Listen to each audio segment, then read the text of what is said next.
Hey everyone, I'm Jen Mayer, and this week Father Mike talked to us about how Jesus can grow our faith using relevant teaching. And by that, he meant teaching that we find to be both true and actually helpful in our real lives. And I thought it'd be good to dig a little bit deeper into that. And I thought maybe a good place to start would be to think of an example of something that is been really relevant teaching in mine. And so I was thinking about the idea that somewhere in life, people help me understand that it is better to get people on board with an idea than simply tell them your really awesome idea. That is, you might know the best way to do something, but if you just keep telling people the best way to do something, they are not happy about that. Um, so I learned this lesson in two ways. So one was actually pretty early in my teens. I was working at a summer camp, and my camp director was really excellent about saying, "What if you did something this way?"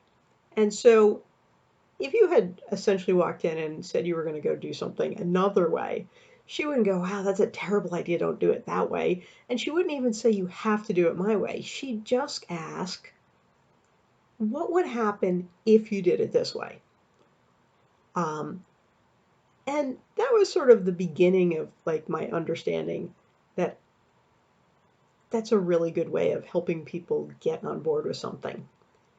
But the person who probably perfected that idea in my life was a pastor I worked with years ago, who was very good at helping people essentially to think that whatever he was suggesting was their own idea.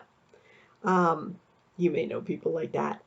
And I remember I was aware that he could do it because I knew he'd done it to me.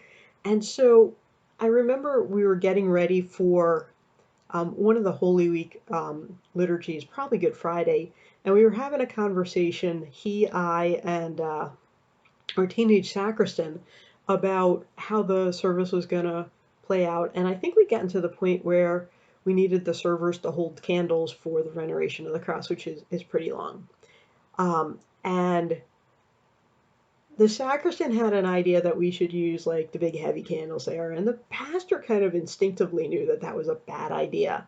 Um, but rather than saying, I think those are too heavy, he just asked the question, "Hey, do you have any idea? Like, are those heavy to hold?" And so um, he said, "Well, probably not." He said, why don't you go grab one?"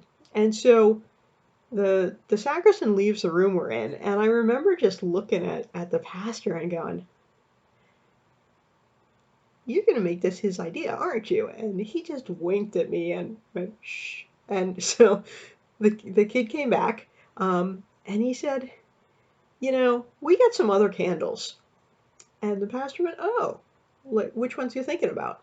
And he said, "Well, the ones down in the server's closet." And he said, "Oh, well, do you want to maybe go get one and we could look at that? Maybe that's a good idea." And so he never said, "Yeah, that's exactly the ones I wanted you to use." He just went, "Oh, that's interesting. Maybe let's look at them."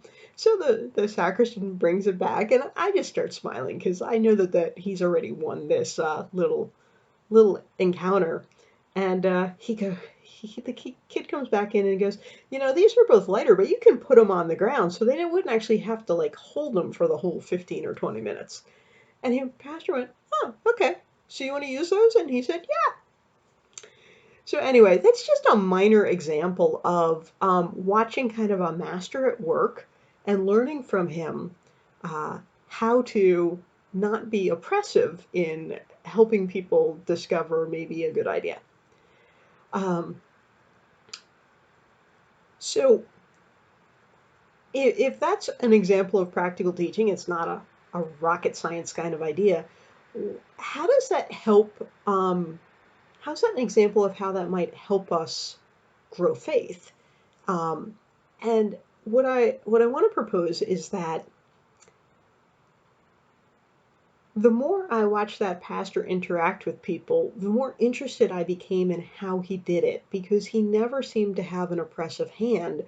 And so the more I saw it work, the more I watched, the more I was interested. And effectively, the more convinced I was that he knew what he was talking about. So when I find teaching that is true and helpful, I seek out more of it and I seek out the source of it. So that's the first part of how that helps is, um, once you find one good bit of advice and then you find another and then another and another and another, life starts to get easier because you're not fighting the whole time or you're not fighting running uphill. Um, but the second thing is you seek out the teacher.